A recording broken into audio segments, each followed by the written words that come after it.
بسم الله الرحمن الرحیم. راځو پیج لیاوټ ته. دې ځای کې د یو څو خبرې پاتې وي. صحیح شو. ښه راځو دلته تیمز را سره تیمز کار کوي. کله چې مطلب موږ تاسو ولیکو چې مثال www.yahoo.com باندې یو لیکنه وکړه. دلته مثال لیکنه کومه سیټي دا لیکنه مې وکړه. د دې نه وروسته راځم مثال یو هغه کوم یو جدول مې درش کوم چارټ جوړوم. فرض مثال داسې یو چارټ به جوړ کړو. صحیح شو. چارټ مې جوړ کړو. مطلب د دې نه وروسته راځم دې باندې تیمز دا هر څه لکه بدلوي. مثال لیکنه ټیکس رنګ هر څه څنګه کوي مختلف چینج کوي. که موبایل کې نه وي کلر هر څه چینج شي نو وګوره هر څه مکمل د لینک وجود هغه څنګه شي سره چینج شي. مطلب که دا انتخاب کوي قسم که دا انتخاب کوي بل قسم مختلف قسم لري. صحیح ده. ریسیټ ټو تیمز فار ټمپلیټ مطلب د ټمپلیټ نه بیرته څنګه کوي ریسیټ کوي خپل حالت یې راولي. enable content updates from office.com کولای شي د office.com نه ډاونلوډ کړئ په آنلاین ډول باندې. یا که چېرته کمپیوټر کې در سره کولای شي کلیک وکړئ کمپیوټر نه یې څنګه کې راوړي. سیو کرنټ تیم دا کار کوي. مثال دا تیمز د ما انتخاب کړو زه غواړم دا خپل نوم راته سیو کړم. کرنټ تیمز باندې کلیک کوم دلته نوم ورکوم. فرض مثال تیمز 1 په ځای ته به تغیر نه ورکوي. صحیح ده. اوکې پې کړم اوس اوکې کړ په بل وخت مطلب ته بل تیمز پې اپلای کړي کولای شي دې ځای داسې تیمز 1 انتخاب کړي او اپلای شي. صحیح ده. دې ځای نه بیا یوازې کلر بدلېږي. مطلب د کوم شي نه څنګه کولای شي کلر بدلولی شي. کولای شي خپل تیمز جوړ کړي. کریټ ته به راشئ. مثال د بیک ګراوند د ټیکسټ رنګ دې سره کوم وي یو رنګ ورته انتخاب کړه لکه دا رنګ دی او بیک ګراوند دا رنګ دی مطلب لاندې او اکسنټ 1 دی اکسنټ 1 2 3 مثال اول د کوم رنګ کې وي فرض مثال دا اول تور رنګ کې بیا دی سور رنګ کې بل د کوم رنګ کې شین رنګ کې چاپ نوم نیسي که دا هایپر لینک کوم رنګ کې کولای شي هایپر لینک کوم کې مثال سور رنګ کې دی چاپ نوم نیسي که مثال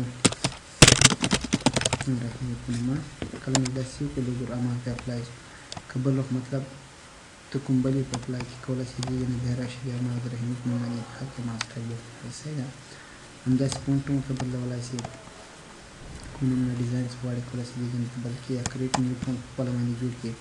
مثال دا لیکنه د کوم سټایل کې وي هیډینګ د سر عنوان ده او متن د کوم شکل کې وي کولای شي متن ورته بدل کړي او د پښتو هیډینګ د مثال کوم شکل کې او متن دې کوم عنوان وي. صحیح ده. خپله خوښه شي مثال کسټم ټو کبل کوم بل سټایل چې اپلای کړی کولای شي بهتره شي کسټم ټو سټایل انتخاب کړي. صحیح ده.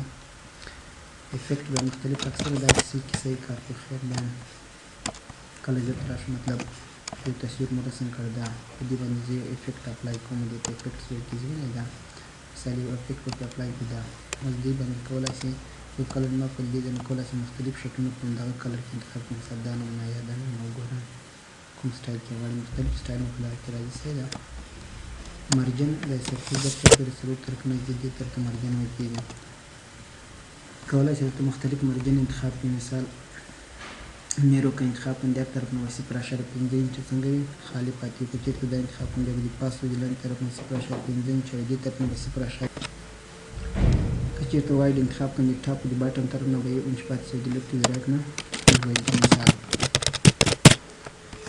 دا لیکنه شو او ګورئ دا ټاپ طرف ته دا لیفټ طرف دا رایټ او لاندې راشي دا کوم طرف ته باټم تاسو کولای شئ د کوم انتخاب کړئ مطلب وایډ دې طرف نه 1 انچ خالی پاتې شو دې طرف نه 2 انچ خالی پاتې شو 1 انچ خالی پاتې شو. صحیح شو. که نیرو انتخاب کړئ د هر طرف نه 0.5 انچ وګورئ خالی پاتې داسې مختلف شکلونه څنګه کولای شو انتخابولی شو. صحیح شو. همداسې اورینټیشن کې بیا کولای شي مطلب ورته انتخاب کړئ پورټریټ غواړئ یا لینډسکیپ انتخاب کړئ دا لیکنه په پورټریټ ډول باندې چاپ کېږي او په پورټریټ انتخاب کړئ بیا په عمود ډول باندې چاپ کړئ په پورټریټ ډول لکه دا انتخاب کړئ بیا په عمود ډول باندې چاپ کړئ. کولای شي اورینټیشن کې لینډسکیپ یا پورټریټ انتخاب کړئ. صحیح ده. او سایز نه کولای شي کوم سایز ورته انتخاب کړئ مطلب کومه صفحه چې تاسو استعمالوئ هغه سایز ورته انتخاب کړئ لکه A4 سایز یا A5 سایز اکثر A4 سایز استعمالوئ. پوه شوئ دې باندې مشکل ونه وي لږ درس پاتې و دا نور مې انشاءالله ویلی دی. صحیح شو.